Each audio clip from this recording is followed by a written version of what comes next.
Well, joining us now, US correspondent for the Australian newspaper and Sky News US contributor Cameron Stewart. Cam, good morning to you. So a lot of talk about whether Donald Trump might appear in these impeachment hearings or not. I'm not quite sure that would happen, but maybe it will. Will he?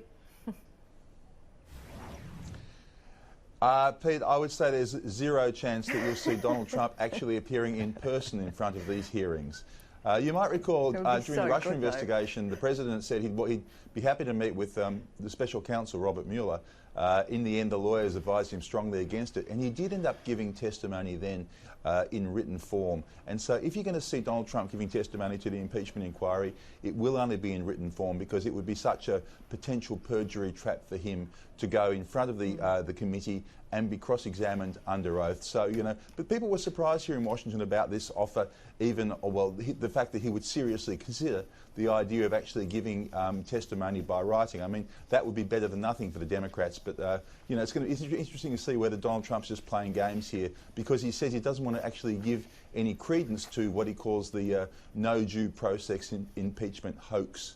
So it'll be fascinating to see exactly where it goes from here. Yeah, it's far less exciting than I first thought. Yeah.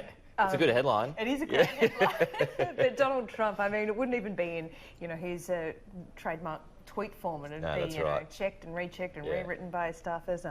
Anyway, how is this whole impeachment process playing out politically? There's no smoking gun as yet. There was a bit of impeachment fatigue anyway, Cam. So is it actually hurting the president anywhere?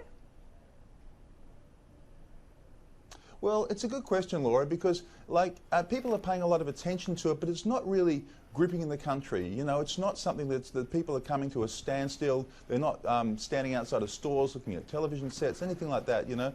It's quite different. In fact, there was more excitement, I think, in Washington when James Comey, the former FBI chief, gave his evidence. So there is a bit of impeachment fatigue coming in. I think that'll help Donald Trump. You know, the polls are pretty much split as far as support for impeachment. Not a massive majority of Americans really support it. A lot of them don't mind it. You know, and also it's quite confusing. I mean, it's quite a confusing story in lots of ways. A lot of people, I think, especially out there in the regional and rural areas that are quite pro-Trump, I just don't think people are really following the ins and outs of this nearly as much as they are in the big cities, which are very much Democrat-controlled. Cam, you recently did an exclusive interview with one of Donald Trump's aides, Steve Bannon, which was played at the Strategic Forum yesterday. It created some headlines here as well. Before we get to that, I just want to ask privately, did he express any concerns to you about what's happening with the impeachment process at the moment? No, I think he thinks it's going to play very much into Trump's hands. Steve Bannon thinks that it's ridiculous that he's being impeached, and he just thinks that it's going to help Trump. He thinks it's probably going to get him re-elected, you know. And he's also watching the Democrat race as well. He was saying that, you know, Elizabeth Warren, for example, he thinks if someone like her got up with a very far left agenda, as far as US politics goes, he thinks that would really help Trump as well. So he actually thinks that Trump is really pretty much in the box seat at the minute, even with all of this impeachment controversy at the moment. Yeah, you'd have to agree. I mean, it is a bit easier to say when there is no clear opponent on the other side, as we keep on reminding ourselves. But Cam, just out of interest, what kind of role is Bannon playing with the Trump office, likely to play with Trump in the lead up to the election? Is it, you know, an unofficial sounding board, or is there something more official? It's actually an unofficial campaign that Steve Bannon is running. What he's doing is he's running a radio show from his house just near Capitol Hill. I was over there a couple of weeks ago and watching it, and basically he gets a whole lot of very big-name conservative commentators on that show.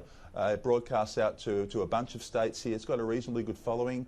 There's a podcast as well called War Room Impeachment, and that's what he's doing. He's basically trying to energise the Republican base over the impeachment process. He thinks the Republicans have been a little bit lazy on that front, and he's trying to do it himself with his supporters. It's very much a freelance effort, if you like. The White House has got their own effort. It's separate to that, but parallel with that. So he's very much put himself back on the front lines, Laura, of American politics, and you can imagine that's where he's going to stay for the next 12 months. Yep, I think he's addicted to it, and certainly. Hey Cam, just quickly, you talk about Elizabeth Warren and her far-left agenda. We don't have much time here, but who was the last president, I'm putting you on the spot here, who had a far-left agenda? Because I'm trying to think of one, but it's not well, I coming to guess, mind. I mean, That's a very good question. I'm probably more like Jimmy Carter, I suspect, back in the 70s, because certainly Bill Clinton and Barack Obama were very moderate Democrats. That's right, yeah.